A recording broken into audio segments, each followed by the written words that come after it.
ससुराल की बत्ती गुल। सीमा, मंजू, माधव, कृष्णा, कहाँ हो सबके सब? क्या है जी, क्यों शोर गुल मचा रखा है? आपका नाम मुरली है तो क्या पूरे दिन बजती रहोगे? देखो भाग्यवान, मैंने तुम्हें पहले भी कई बार समझाया है, एक बार और समझा देता हूँ। अपने नाम के साथ मजाक मुझे बर्दाश्त नहीं है। मेरा ये नाम मेरे पूज्य दादाजी ने रखा था और अपने नाम पर अभिमान है मुझे। खबरदार जो आज के बाद मेरे नाम को बिगाड़ने की कोशिश की। बोलिए ना बाबूजी, क्या बात है?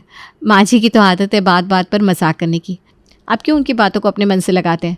आप हम लोगों को बुला रहे थे, बताइए क्या बात है? सही याद दिलाया तुमने। एक बात बताओ, इस घर में कोई पैसों का पेड़ लगाया है क्या तुम लोगों ने, जो मेरी जानकारी से बाहर है? क्या पापा बात बात पर पहलियाँ बुझाने लगता है? जो कहना है साफ साफ कहिए ना। पैसों का पेड़ कहीं होता है क्या जो हम उगा लेंगे? तो ये बात तुम लोग अच्छी तरह जानते हो कि पैसों का पेड़ नहीं होता, पैसे कमा कर लाने पड़ते हैं। तो फिर खर्च करने से पहले बुद्धि क्यों नहीं लगाते?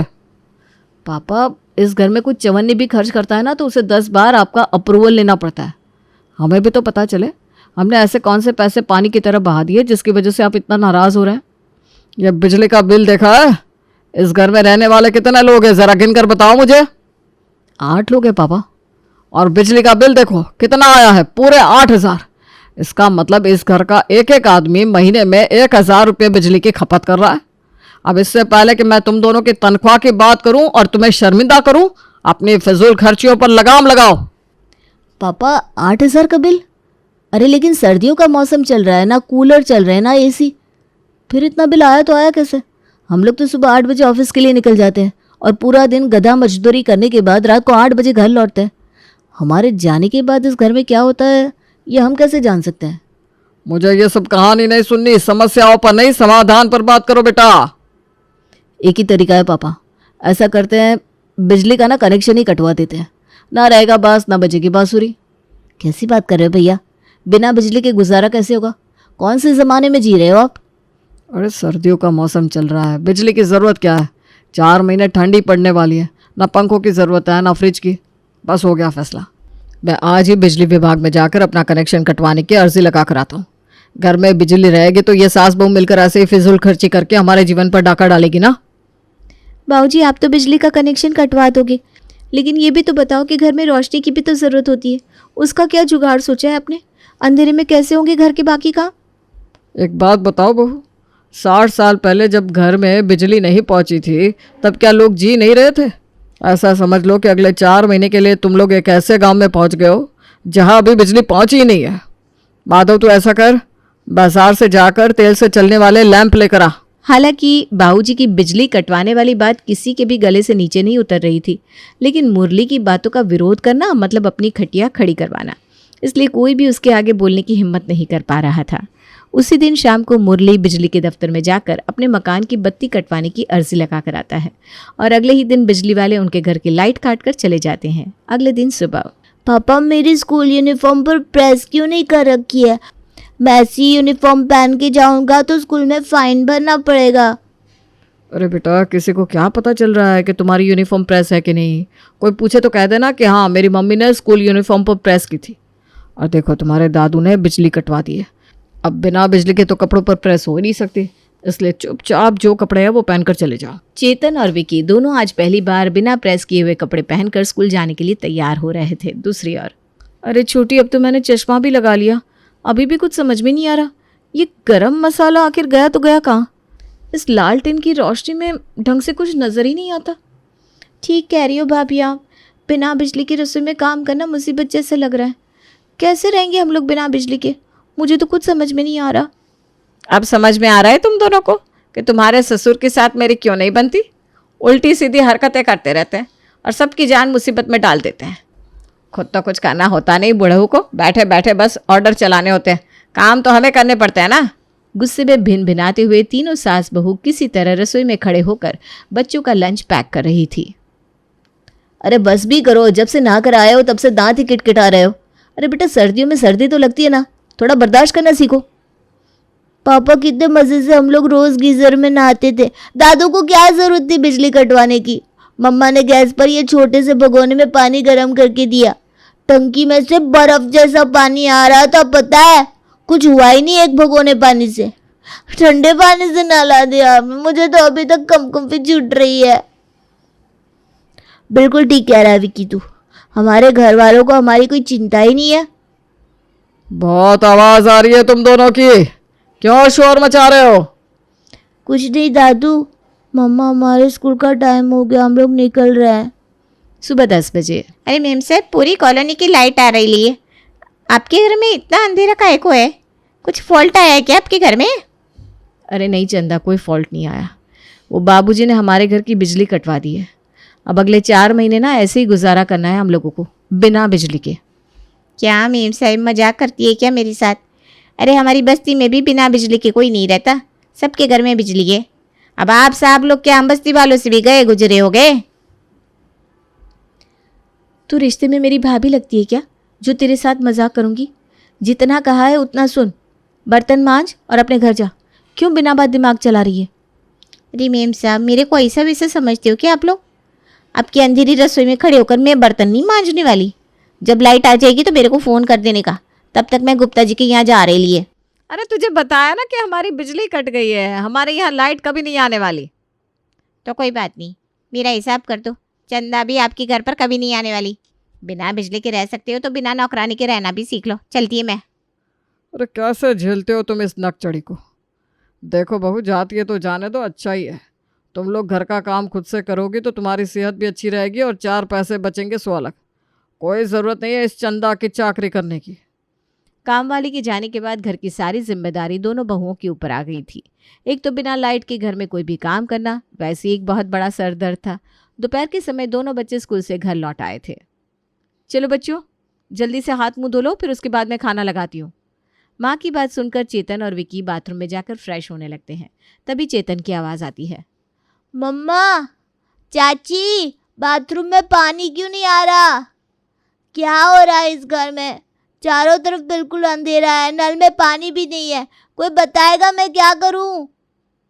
अरे भाभी, ये तो हम में से किसी ने सोचा ही नहीं कि जब बिजली नहीं रहेगी तो टंकी कैसे भरेंगे, और जब तक टंकी में पानी नहीं भरेंगे तो नल में से पानी आएगा कैसे? ये तो बहुत बड़ी प्रॉब्लम होगी। अरे जाकर बताओ ना अपने ससुर को, भरकर लाए पड़ोसी के यहाँ से बाल्टी। इनको ही बहुत बिजली कटवाने का चस्का लगाता ना, हम क्यों ये मुसीबत झेले? दादी, आप दादू के साथ झगड़ा बाद में करना, पहले मुझे थोड़ा सा पानी दो, मैं यहाँ बाथरूम में बैठा हुआ हूँ। अरे बहू, रसोई में से थोड़ा पानी ले जाकर उसको बाथरूम में देकर आ। वो बेचारा बाथरूम से तो बाहर निकले, फिर करते हैं कुछ इंतज़ाम। इसमें इतना सोचने जैसी क्या बात है? घर में पानी नहीं है तो पड़ोसी किस दिन काम आएंगे? एक एक बाल्टी लेकर पहुंच जाओ सब लोग पड़ोसियों के यहाँ। घर में 8 लोग हो ना, 8 बाल्टी पानी ऐसे इकट्ठा हो जाएगा चुटकी बजाती। बिना बिजली के खर्चे के 8 बाल्टी पानी में पूरा दिन गुजर जाएगा हमारे बड़े आराम से। बाबूजी, अब ये कुछ ज़्यादा नहीं हो रहा? हम बाल्टियाँ लेकर पड़ोसियों के घर से पानी मांगेंगे क्या? अरे बेटा, अच्छा तो ये भी नहीं लगता ना कि कल को तुम्हारा बाप कटोरा लेकर सड़कों पर भीख मांगे। अगर चाहते हो कि तुम्हारे बाप का दिवाला ना निकले तो थोड़ा हाथ खींच कर काम चला लो। कोई और चारा तो वैसे भी नहीं था, इसलिए बेचारे पूरे परिवार वाले एक एक बाल्टी उठाकर मोहल्ले में अलग अलग घरों का दरवाज़ा खटखटाने लगते हैं और बारी बारी से एक बाल्टी पानी मांगकर अपने घर ले आते हैं। हाय सुषमा बहन जी, क्या बात हो गई? सुबह वो चंदा भी बता रही थी कि उसने आपके यहाँ का काम छोड़ दिया, कुछ दिक्कत है क्या? अरे अब क्या बताए बहन जी, पिछले कई महीनों से ना हमारा बिजली का बिल बहुत बढ़ चढ़ कर आ रहा था। कई बार हमने बिजली के दफ्तर में जाकर कंप्लेंट भी करी, लेकिन वो लोग सुनने को तैयार नहीं थे। और आप तो जानती है ना मुरली जी का गुस्सा, गुस्से में उन्होंने बिजली का कनेक्शन ही कटवा दिया। बस जब तक हमारा थोड़ा ये बिजली का सेटलमेंट नहीं हो जाता ना, थोड़ा सा आपको परेशान करेंगे। एक बाल्टी पानी देना पड़ेगा आपको। हाँ हाँ, क्यों नहीं बहन जी, पानी तो आप ले जाना, लेकिन ये बिल कम कराने का तरीका मुझे कुछ समझ नहीं आया। बिना बिजली की कैसे गुजारा करेंगे आप लोग? बस बहन जी कोशिश कर रहे हैं।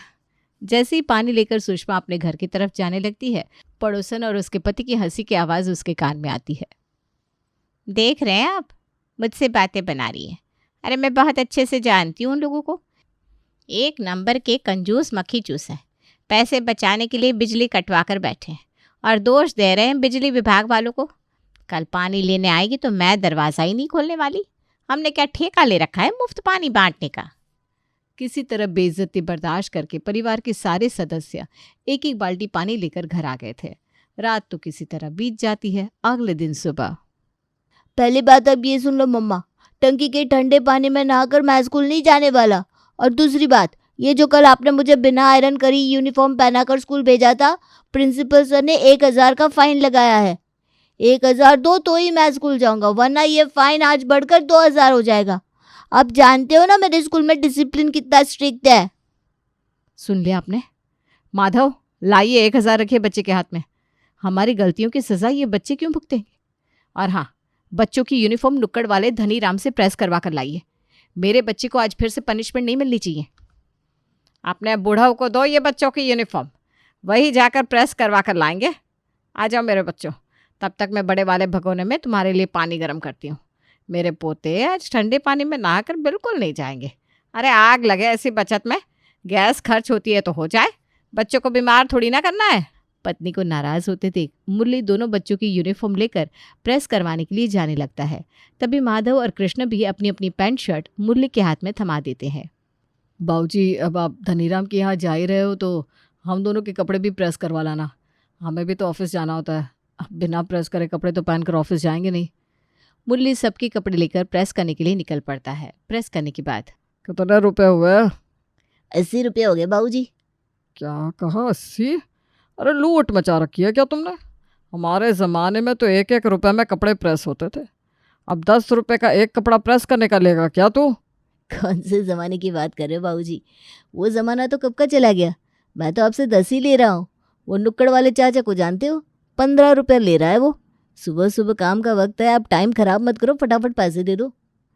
मुरली बड़बड़ाते हुए 80 रुपये धनीराम के हाथ में रखकर वापस अपने घर आ जाता है। कुछ देर बाद माधव भैया, मैं ज़रा बाथरूम से आ रहा हूँ। मेरे बॉस का एक इम्पोर्टेंट कॉल आने वाला है। अगर कॉल आए तो मुझे तुरंत बता देना। हाँ हाँ ठीक है, तुम जाओ, मैं ध्यान रखूँगा। जैसे ही कृष्ण बाथरूम से बाहर आता है, तुरंत ही उसके बॉस का फ़ोन बजने लगता है। लेकिन कृष्ण के हेलो बोलते ही उसका फ़ोन स्विच ऑफ हो जाता है। अरे भैया, मेरा फ़ोन तो स्विच ऑफ हो गया। घर में लाइट भी नहीं है, अब मैं क्या करूँ? ये कॉल बहुत इंपॉर्टेंट था। अगर इस समय मैं बॉस से बात नहीं कर पाया तो बहुत बड़ी प्रॉब्लम हो जाएगी। मैं अभी जाकर पड़ोस वाले गुप्ता जी के यहाँ से अपना मोबाइल चार्ज करा के लाता हूँ। बुरा मत मानिएगा भाई साहब, लेकिन ये तो आपको बिजली कटवाने से पहले सोचना चाहिए था कि बिना बिजली के आप लोग मोबाइल कहाँ चार्ज करोगे। अब रोज़ रोज़ किसी को डिस्टर्ब करना भी तो सही नहीं है। अब आज के दिन आप मेरा मोबाइल चार्ज कर दीजिए, मैं कुछ इंतज़ाम करता हूँ। कृष्ण घर आकर, भैया ये बताओ, एक मोबाइल चार्ज करने में कितनी बिजली खर्च हो जाती है? ज़रा सा मोबाइल चार्ज करने के लिए पड़ोसी गुप्ता ने मुझे 10 बातें सुना दी। आज के बाद कदम नहीं रखूँगा उसके घर। अच्छा, उसके घर पर पाँव नहीं रखेंगे तो ये मोबाइल कहाँ चार्ज करेंगे? गुप्ता के यहाँ नहीं तो सक्सेना के घर तो आपको जाना ही पड़ेगा। आज गुप्ता ने बातें सुनाई है, कल सक्सेना भी सुनाएगा। किसी ने हमारा ठेका लेकर नहीं रखा कि वो हमारी ज़रूरतें पूरी करे। क्या मोबाइल मोबाइल चिल्ला रहे हो तुम लोग? ये मोबाइल अपने अपने ऑफिस से चार्ज करके लाया करो। और हाँ, एक पावर बैंक खरीद लो अपने ऑफिस से, उसे भी चार्ज करके लाया करो, ताकि घर पर बहू का और हमारा फ़ोन भी चार्ज हो सके। कोई फ़ायदा नहीं है कृष्ण, बाबूजी के ऊपर हमारी बातों का कोई असर नहीं होने वाला। शाम के 6 बजे। अरे सर, आप कई दिन से बच्चों को ट्यूशन पढ़ाने के लिए नहीं आ रहे। आज भी 6 बज गए, अभी तक आप आए नहीं, क्या बात है? वो क्या है ना भाभी जी, 6 बजे आपके यहाँ आने का कोई मतलब ही नहीं रह जाता।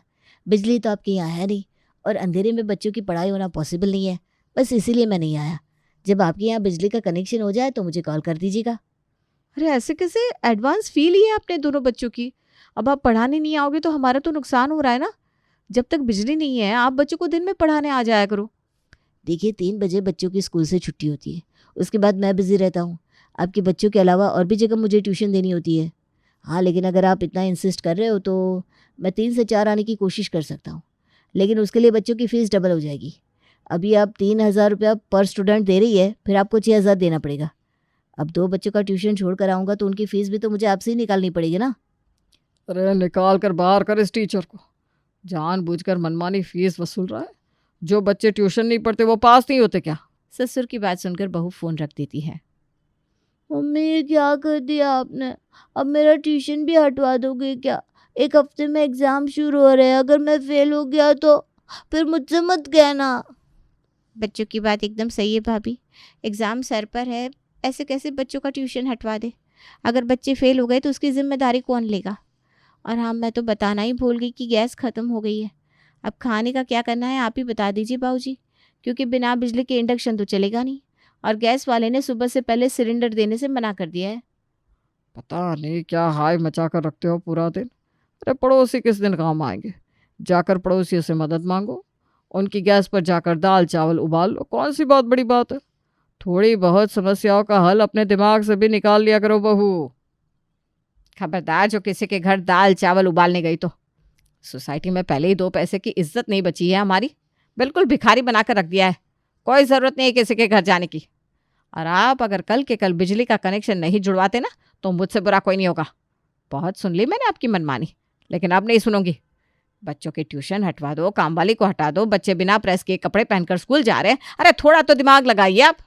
सास की बात सुनकर दोनों बहू बच्चे सास के समर्थन में बोलने लगते हैं, क्योंकि बिना बिजली के लालटेन लेकर घर के काम निपटाना और पड़ोसियों के घर बाल्टी लेकर रोज़ रोज़ पानी मांगने में उनकी इज्जत की भी खूब फजीयत हो रही थी। तभी कृष्ण और माधव भी ऑफिस से घर आते हैं। बाबूजी यही चाहते थे ना आप। मेरे बॉस ने आज मुझे ये पावर बैंक चार्ज करने के लिए सबके सामने टोका। पूरे ऑफिस में खिल्ली उड़ी सो अलग। बस अब बहुत हो गया। पूरे परिवार को अपने खिलाफ होते देख अगले ही दिन मुरली प्रसाद बिजली के दफ्तर में बिजली का कनेक्शन जुड़वाने के लिए पहुंच जाता है। पहली बात तो ये है बाबूजी कि हम सरकारी कर्मचारी हैं, आपके नौकर नहीं है कि जब आपका मन करेगा तब बिजली का कनेक्शन लगवाएंगे, जब करेगा तब हटवाएंगे। अब अगर बिजली का कनेक्शन जुड़वाना है तो 10,000 टेबल पर रखिए, उसके बाद इलेक्ट्रिशियन यहाँ से ही लेगा। वरना जैसे इतने दिन से बिना बिजली के गुजारा कर रहे थे ना आगे भी करते रहिएगा। मरता क्या ना करता। मुरली प्रसाद चुपचाप 10,000 बिजली वाले के हाथ में रखता है और उसके बाद वो उनके घर में बिजली का कनेक्शन वापस से जोड़ देता है और इस तरह से लौट के बुद्धू घर को ही आ जाते हैं।